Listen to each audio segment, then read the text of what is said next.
Got out garden. Hey y'all, it's Desiree I'm Daryl. from Got Out Got In, and today we are talking about what it's like to live in Mexico City. We are so fortunate to live in a city that's as vibrant, colorful, charming, historical. I mean, there are a lot of words that you can use to describe Mexico City, but we are so grateful to have the opportunity to call this place home. That's probably one of the most popular questions that we get, like when we talk to friends and family from back home, like, how's it going in Mexico City, or what's it like living there? For me, the first word that comes to mind is vibrant. The culture is very vibrant. The people are very vibrant. You see all kinds of different people all the time walking around. It's colorful, some aspects of it. I mean, it's a big city, so a lot of the places feel like big city spaces. But there's also a certain, like, undisputable Mexican culture that comes along with living in Mexico City, no matter how much it reminds you of a city like New York or something like that. In addition to that, you know, love being able to go to the markets, and I always say this word wrong, so correct me when I say it, tianguis.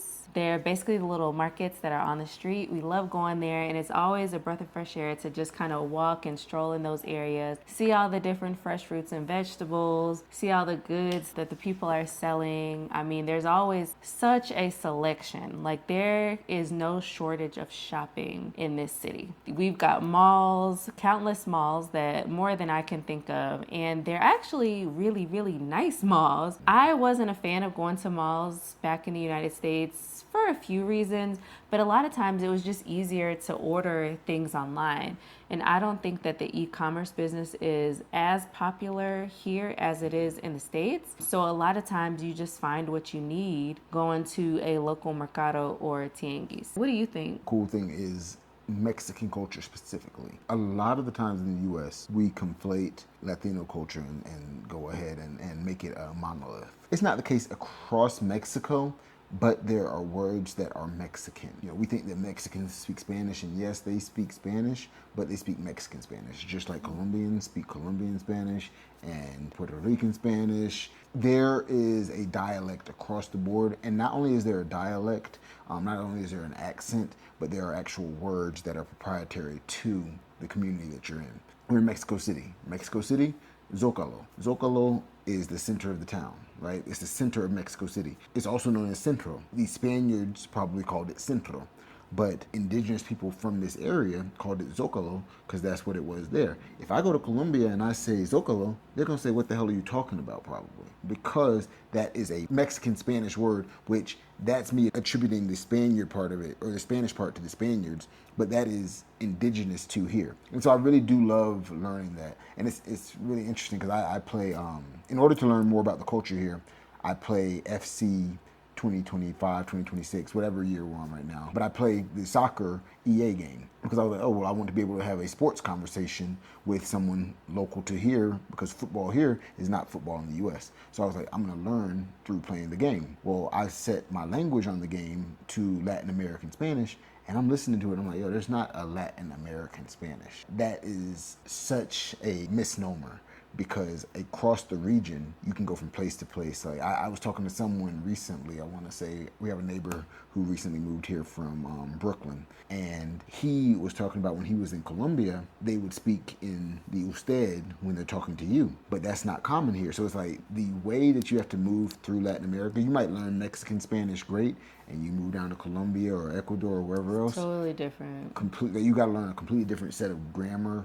Like, it's just, it's very interesting, but it's dope that it is so colorful, as Desiree said, and different countries and even states and regions within those countries color it in their own way. Much like in the US, right? I could say something in North Carolina, it doesn't mean the same in Texas. Damn sure don't mean the same in Brooklyn. And in Cali, it might mean something completely different. Understanding that Mexico is not a state as America paints it to be, right?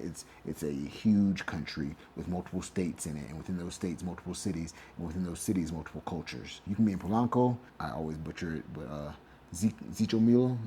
Zicomilco.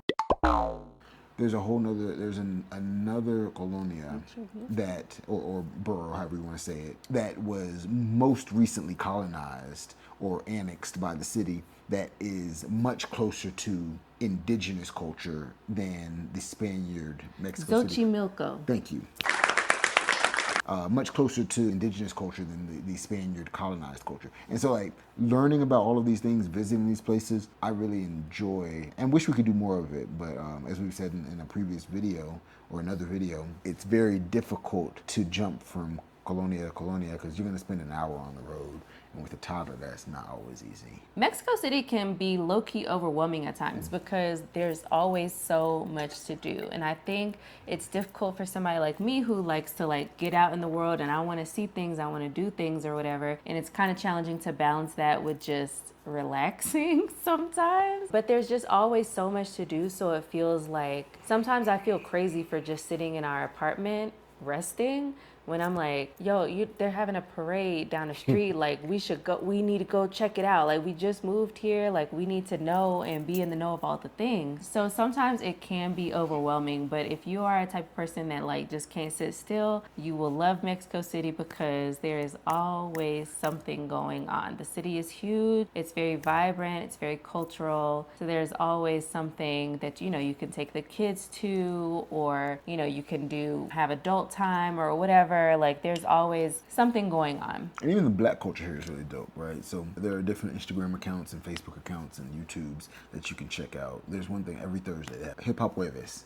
And so like if you're a black person who's from the States or from the diaspora and you just want to tap in, whether it's New York hip hop, Cali hip hop, Afro beats, Caribbean music, like they'll have on Thursdays, it'll just be us getting together. So I mean, what you're looking for, like this city, like we say a lot, it's not New York, but in a lot of ways it is when it comes to the cross-culturalization of the city. There are a ton of Asian people, be they from China or Vietnam or Japan, Korea, any other country, they're in our building, right? So we see, there are Americans, black Americans, white Americans. There are people who are, my boy who's from Chicago, he's Puerto Rican. Like there are people from across the world in this city. Yes, it is a city in Mexico, but it is so much more culturally diverse than I expected. And that's one thing I really appreciate about being here. Some of the absolute best sushi I've had in my life outside of Japan, I've had down the street from here. And I love going back to this place because they have an amazing sense of Japanese culinary culture that they brought to Mexico City. Or like there's a spot I can go and get Texas barbecue because they went to Texas and studied how they make barbecue in Texas. So this is in Mexico and it is a Mexican city and you will get great tacos and Mexican foods and burritos and all of those things. But you also, if you want to step into another culture and get some real Italian or some real French, like the bakery I go to is a French-inspired bakery, and I get my croissants from there, and they're on par with the croissants I get in Paris. I think also people assume that just because Mexican culture overall is a little bit slower, that maybe the city would move the same way. And in my opinion, Mexico City is a very fast-paced sort of place. People got place to go, the cars got place to go, everybody got somewhere to go. Now you will, run into people that are walking very leisurely, like they just strolling the streets and got all day. Of course, there's that. But for the most part, it seems like to me, I get the vibe that everybody is busy. We got things to do, mangoes to sell, jobs to get to, traffic to sit. I mean, I don't know. People got things to do. They start later, but they still move with a purpose. Yeah. That's the thing, right? The day is going to start later, but it's also going to end later. I'm going to have lunch later. I'm going to have dinner later. Like the day does not move slowly. It moves más tarde.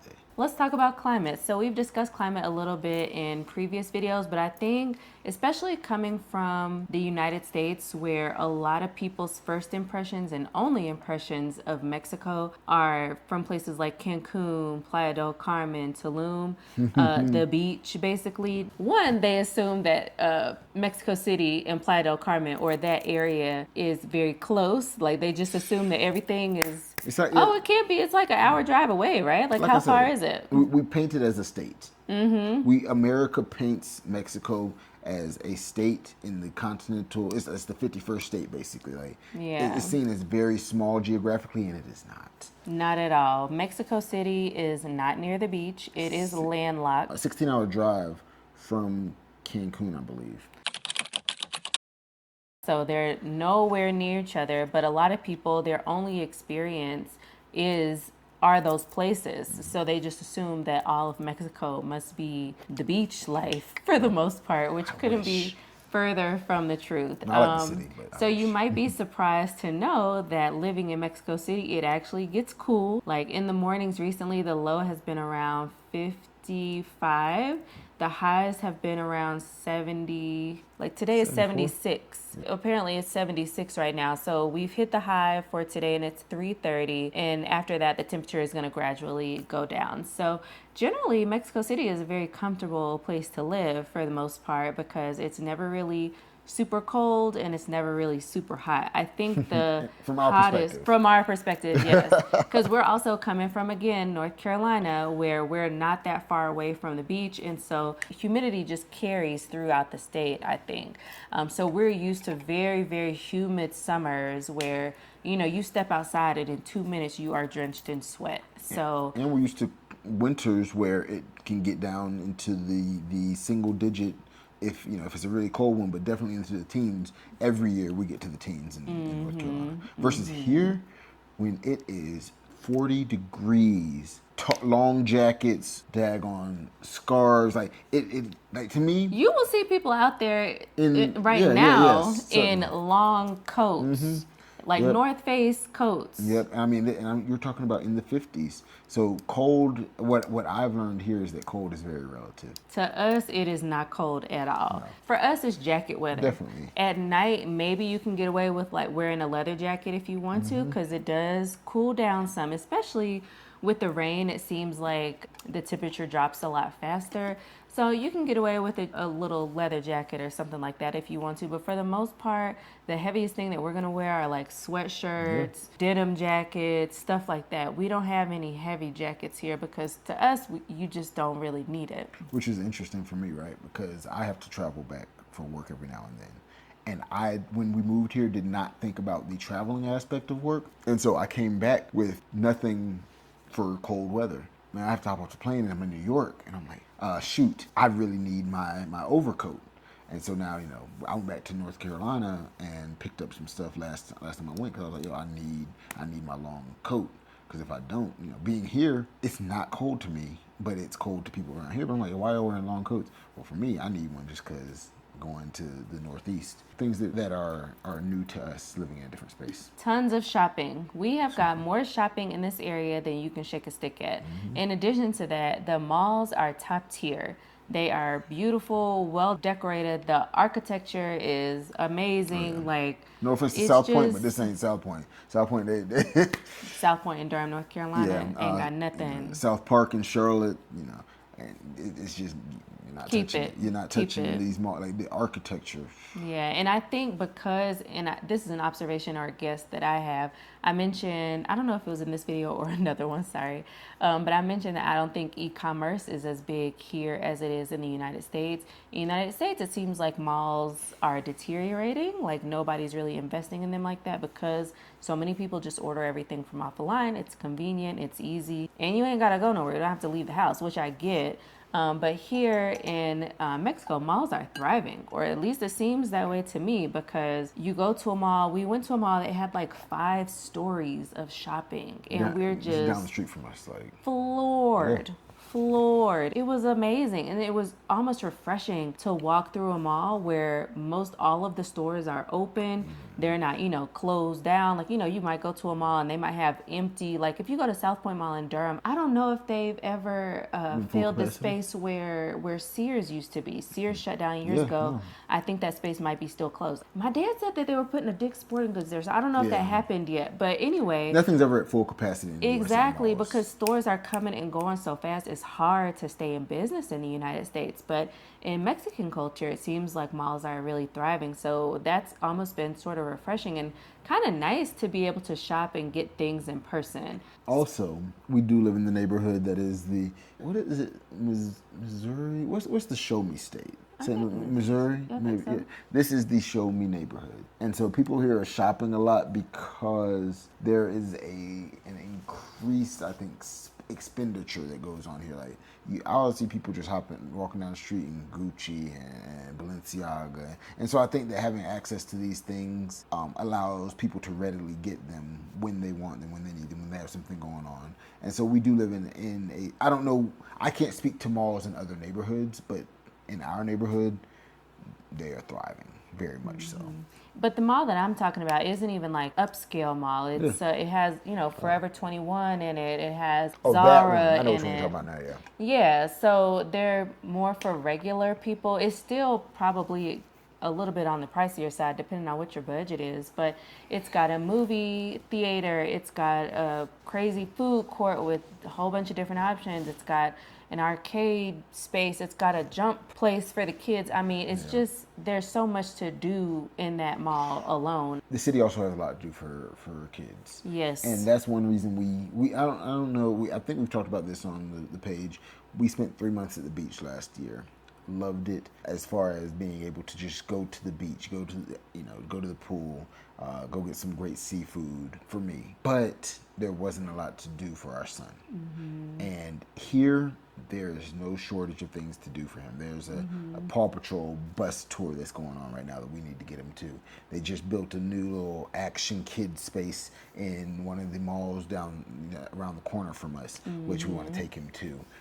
There's a jump zone, Sky Zone, which we had that in North Carolina. So that's wonderful because he used to love, like, we had a membership every month and he would go after school. And so like now having access to those things, like there is a lot more for him to do here. And so that's something we're very grateful for as well. And outside of items or things like that to do, there are a lot of free things to do too. I mean, we've got 2 museums that are right here within walking distance, and both of those museums are amazing and they're free. In addition to that, we've also got nice parks to go to. So every time, you know, he needs to get some energy out, we are not too far away from a park. The building beside us, there's just so much to do for him in there. I mean, there's museums, an aquarium not too far away. I mean, there are just lots of activities. And unfortunately, that wasn't something that we could get in Playa del Carmen. So we'll probably do a video on that just to kind of summarize that experience and just kind of help people out who are, you know, maybe trying to decide between the two just based on our experience. But yeah, there's no shortage of things to do for children. There are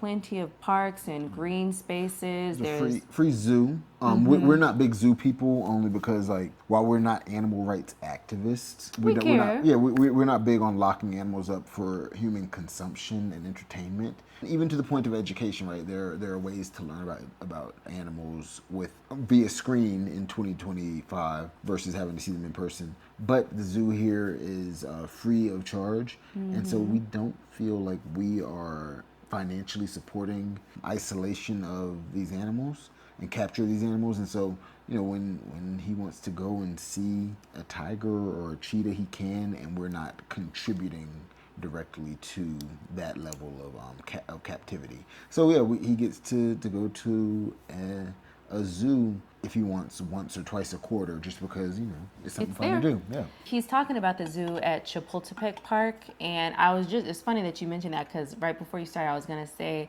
that Chapultepec Park is also a fantastic place to be because there's so much to do. They have a children's museum there, and we went and spent like 5 hours at this children's museum. You can literally go and spend all day. They have plenty of activities for the kids to do. There's food courts. If you get hungry, you can stop over there and not even leave the building, get you something to eat. There's tons of green space, open space. There's trees. You can have a picnic.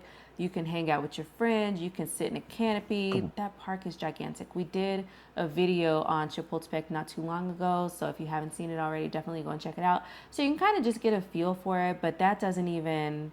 I mean, we haven't seen it all. We haven't scratched the surface on how big that park is. So you could just really go there on a Sunday and have the best time because there's so much to do. Maybe pack a little lunch or something if you get hungry. But yeah, it's a beautiful space. So overall, I think there's so much that Mexico City has to offer. It's cultural, it's diverse, it's vibrant. It's educational. It's educational. There's always things for, you know, people to do.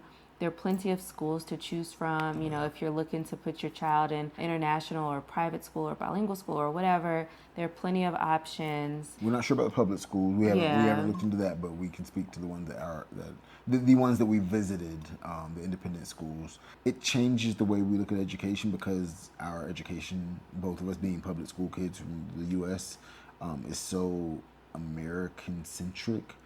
That he's able to get more of a world view and have kids from around the world in his classroom, and that's really cool at this age especially. Yeah, he appreciates that, and we appreciate it too. But Mexico City just has so much to offer. I'd say, if you are planning a visit, definitely brush up on your Spanish skills, because you don't want to be rude. You want to respect the culture. We appreciate being here and are so grateful that we get the opportunity to call this place home. I hope that answers any questions you may have had about what it's like to live in Mexico. If we need to do a part 2, let us know. If you've got more questions about our experience here, definitely let us know. We are looking for feedback from you all so that we can make content that is valuable to you and that you want to see. So if you haven't already, hit that subscribe button and go follow us on all of our social media channels. Got Out, Got In everywhere. And we look forward to seeing you at the next video. Bye. Peace. I always butcher it, but Zicho Milo? Zico Milko. What else? Oh.